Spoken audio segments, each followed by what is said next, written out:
Magandang umaga po sa ating lahat. Update po muna tayo dito sa binabantayan natin dalawang bagyo sa loob nating PAR. Ito po si Mirasol at si Nando mula sa nilabas natin Tropical Cyclone Bulletin kaninang 5 a.m.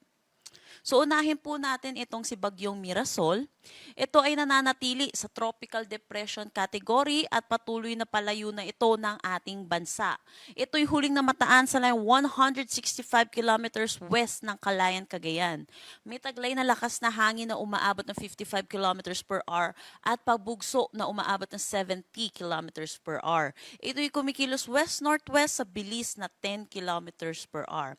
Dulot po netong si Bagyong Mirasol, inaasahan po natin malaking bahagi ng Luzon na makakaranas pa rin po ng maulap na papawirin na may mga kalat-kalat na pag-ulan.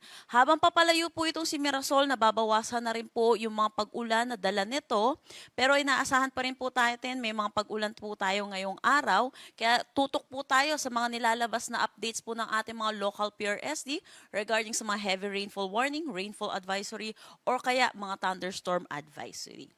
Samantala, ito pong si Nando po na nasa labas ay pumasok po ng ating Philippine Area of Responsibility kagabi ng 8 p.m. ay patuloy po natin babantayan po ito. Mamaya po natin sasabihin yung update po natin hinggil po dito. Samantala, meron pa rin naman tayong southwest monsoon na nakakaapekto dito sa may southern Luzon, pati na rin sa western section ng Visayas. Dulot nitong southwest monsoon, asahan po natin magiging makulimlim ang panahon na may mataas na tsansa ng mga pag-ulan dito sa may Maropa at western Visayas. Kung makikita naman natin sa nalalabing bahagi po ng Visayas at Mindanao, wala masyado tayong kaulapan na nakikita. Inaasahan po natin magiging maaliwalas ang kanilang panahon, pero asahan din po natin yung mataas na tsansa ng mga localized thunderstorm lalo na sa hapon at sa gabi.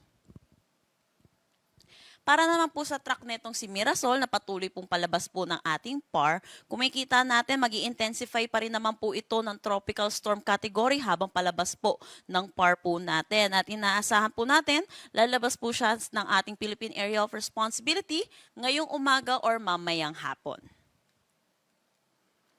Pero dahil po dito kay Mirasol, meron pa rin naman tayong Tropical Cyclone Wind Signal number 1 dito sa may Batanes, Babuyan Islands, western portion ng mainland Cagayan, Apayao, northern portion ng Abra, Ilocos Norte, pati na rin sa northern portion ng Ilocos Sur.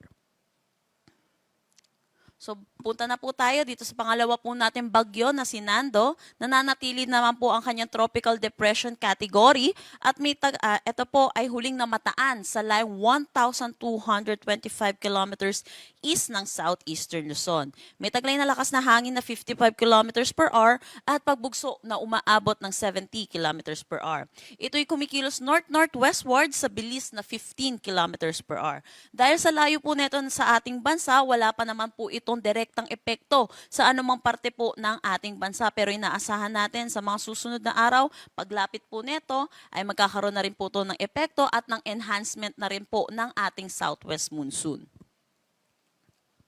Para po sa magiging track po neto ni Nando, kung makikita natin, meron po tayong gray area po dito. Ito po ay yung cone of probability. Hindi po ito yung lawak po ng bagyo. Ito pong cone of probability, ito po yung lugar kung saan posibleng dumaan po yung ating bagyo. So sa nakikita po natin, ito pong si Nando, ay posible mag-intensify into a tropical storm category ngayong araw.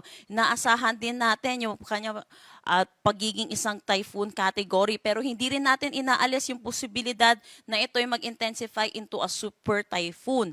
Samantala, inaasahan natin ang pinakamaaga po nating pagtaas ng tropical cyclone wind signal dahil kay Nando ay pagdating po ng ating Sabado. Pero yun po, pag meron po tayong super typhoon category, ang pinakamataas po nating tinataas ay signal number 5. So yun po, hindi po natin inaalis ang posibilidad na pagtataas ng Tropical Cyclone Wind Signal number 5. So iba yung pag-iingat po para sa ating mga kababayan para dito po sa susunod na bagyong si Nando.